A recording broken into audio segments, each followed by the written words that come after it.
fica bem, pão e vinho sobre a mesa. E se à porta humildemente bate alguém, senta-se à mesa com a gente.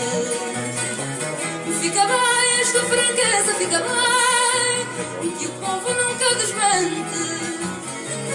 A alegria da pobreza está nesta grande riqueza de dar e ficar contente.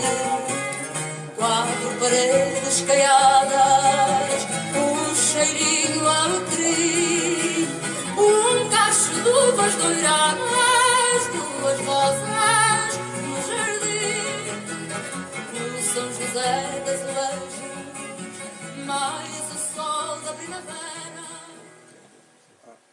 Bonsoir Adeline, on ne s'était jamais vu, hein, c'est vrai, hein, c'est la première fois que je te vois, c'est la première fois que je te parle. Oui, hein. enchantée. Ça va bien se passer, hein, tu es sûre hein? Bon, très bien. Je n'en doute pas. Ah. Alors, Adeline, eh bien, c'est ce superbe roman graphique M. Silencio. Là, c'est pas de l'anglais, mais c'est du portugais. D'ailleurs, on vient d'écouter Amalia Rodrigues, c'est bien ça. Uma casa portuguesa. Exact. C'est dans les 10 premières pages du livre, la chanson qui introduit un peu mon album. Figure-toi que je suis allé, bien sûr, sur Internet.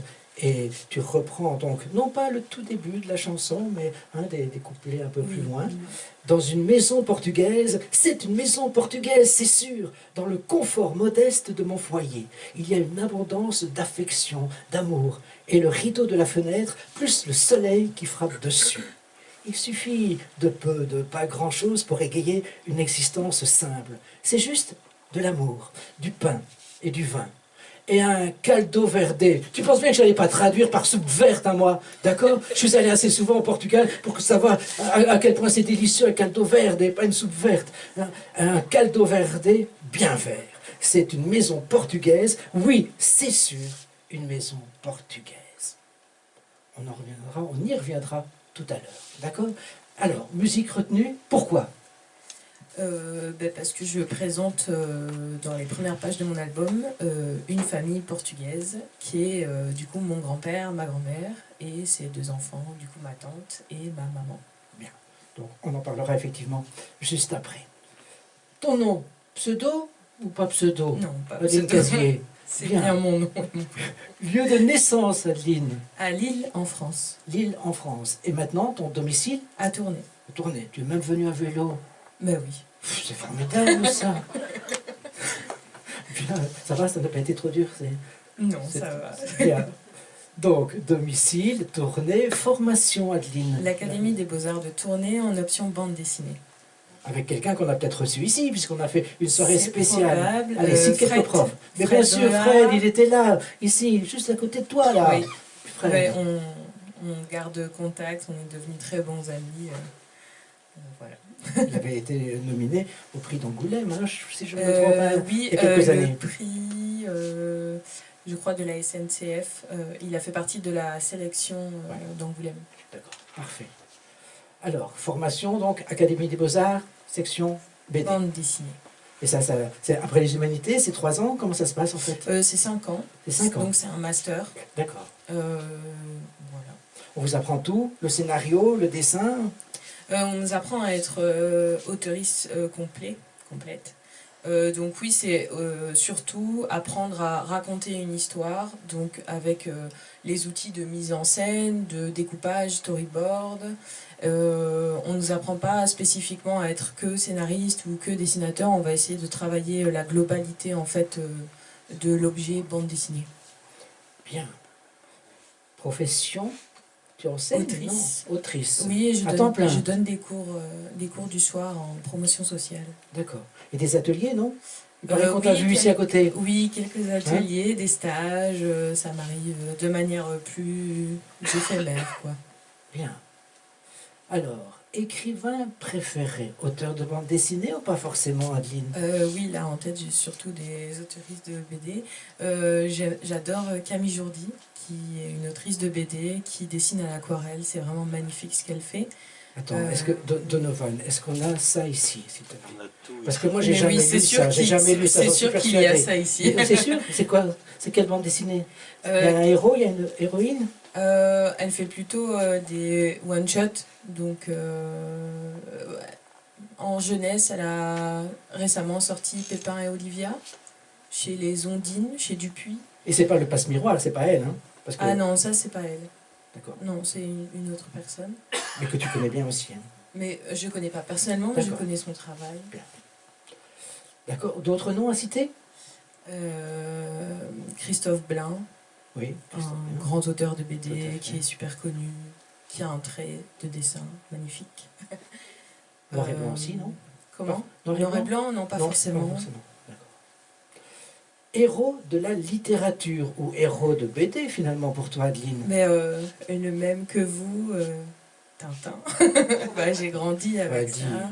À qui le dis-tu? Moi, mon hebdomadaire, je l'attendais désespérément chaque mardi matin, bien sûr. J'ai grandi, et mon frère aussi, encore plus que moi. Bah, je pense Hein? que ça Encore reste plus un catinophile distingué, intemporel, mon frère. malgré tout. C'est ça. Hein. Donc, personnalité morte qui force l'admiration.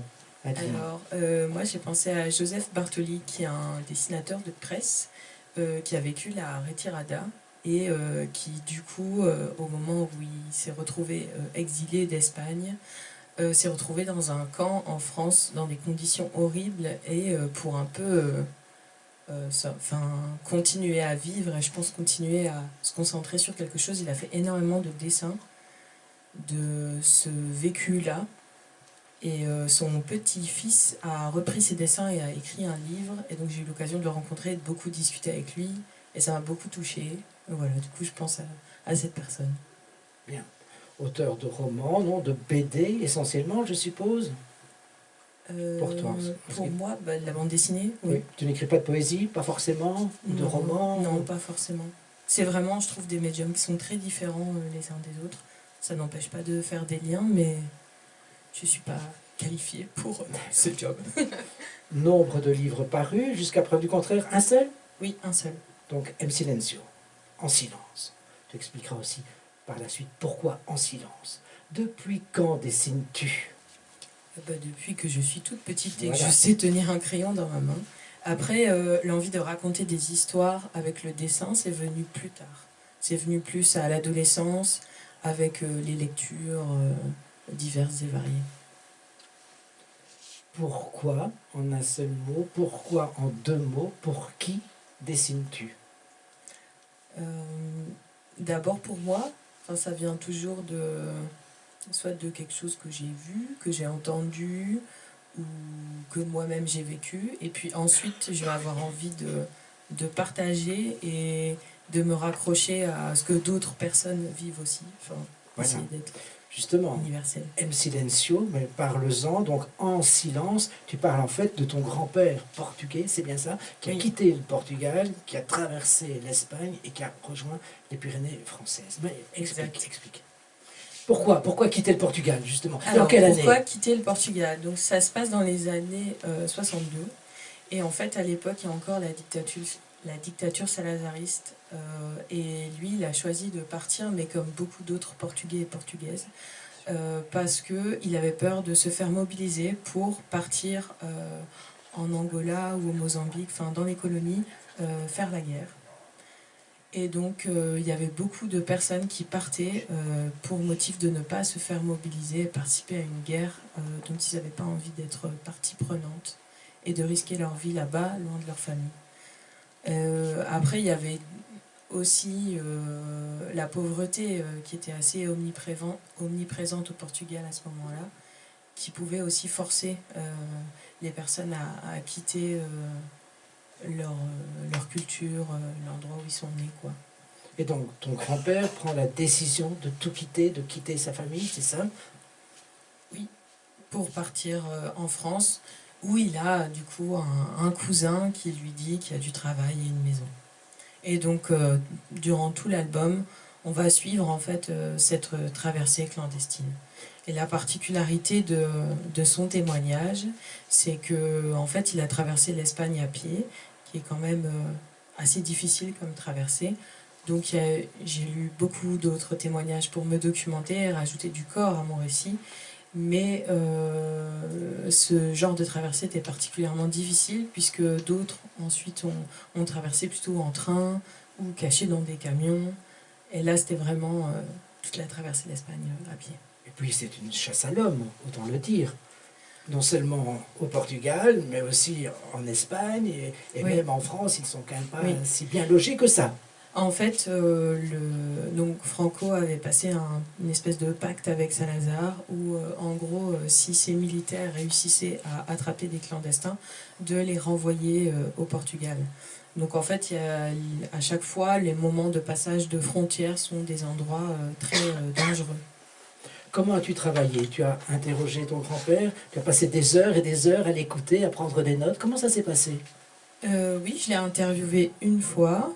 Donc là, j'ai pas tant posé de questions, c'est plus lui qui me racontait et je l'écoutais. Et puis par la suite, moi j'avais beaucoup de questions à lui poser, mais il a plus eu envie de revenir sur cette histoire-là parce que c'est une histoire qui est quand même difficile, qui est traumatisante pour lui. Et donc j'ai dû aller chercher de la documentation. Donc j'ai lu le travail de l'historien Victor Pereira qui a écrit plusieurs livres en fait sur le sujet de l'immigration portugaise. Et après il y a aussi le travail du photographe Gérald Boncourt qui a photographié en fait cette période-là, cette traversée. Il a photographié les bidonvilles où les Portugais arrivaient en France. Il a photographié le village au Portugal, un village où il y avait beaucoup de personnes qui passaient en fait parce qu'il était proche de la frontière espagnole. Donc voilà, j'ai été en fait chercher à plusieurs endroits différents des informations pour nourrir et essayer de répondre aux questions que j'avais et auxquelles mon grand-père n'avait plus envie de revenir. Au fait, il a eu l'occasion de lire ton bouquin?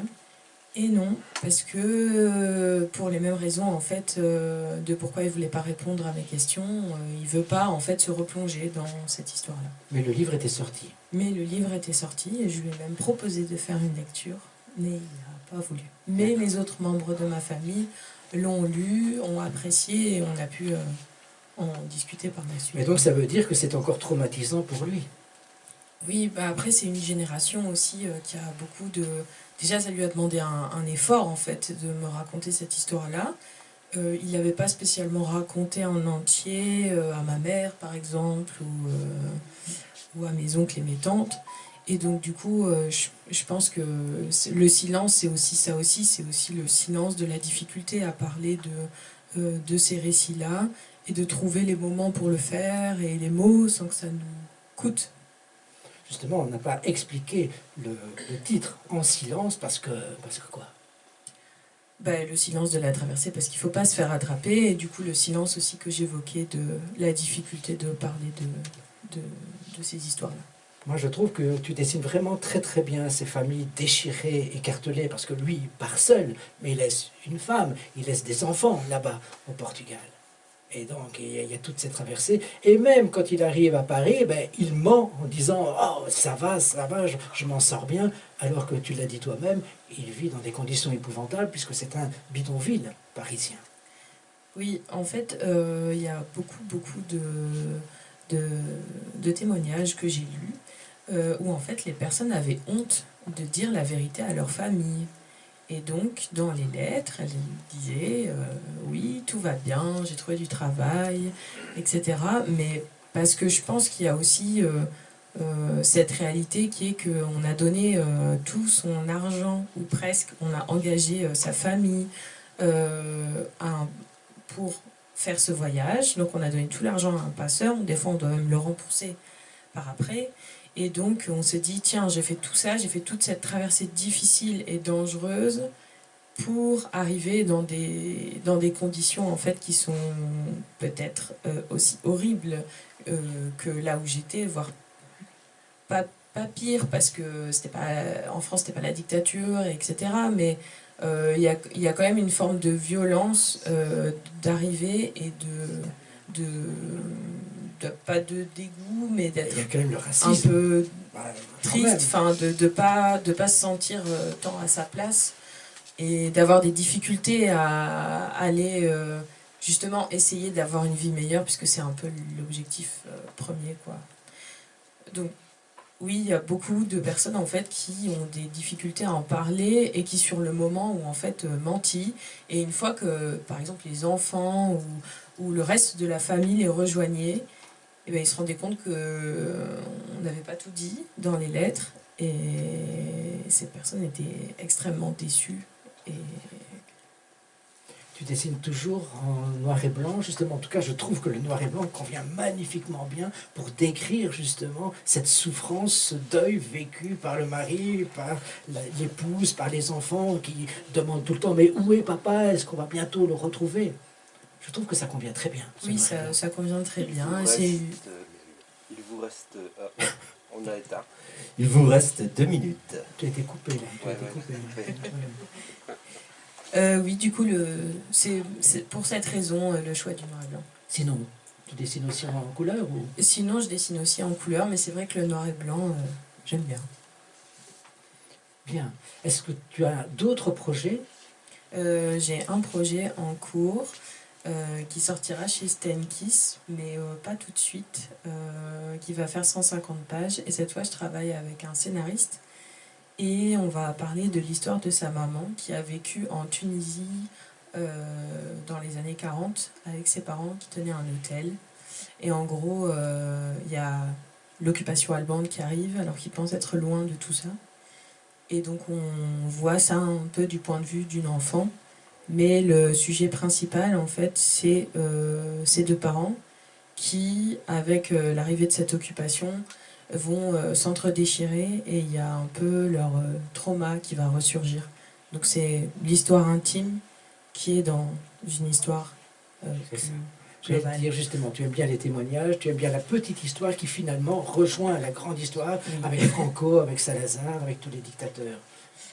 Oui, c'est des sujets hyper intéressants et à chaque fois j'apprends aussi des nouvelles choses en travaillant sur ce genre de projet.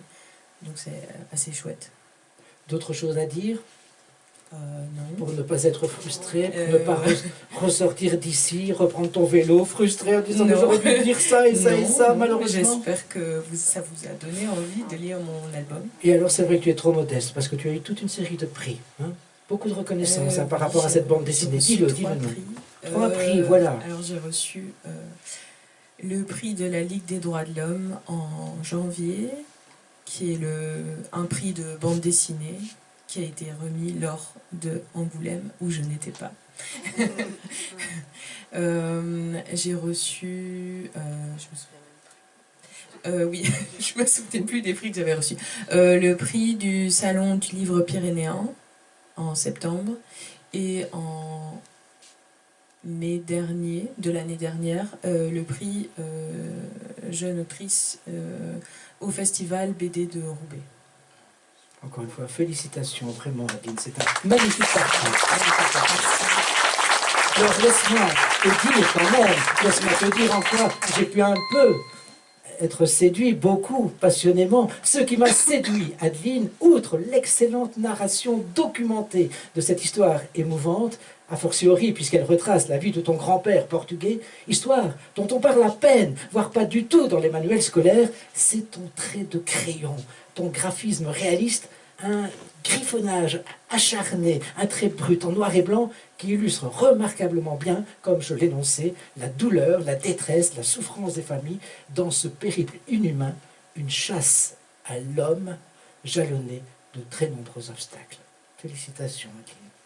Merci beaucoup. Merci.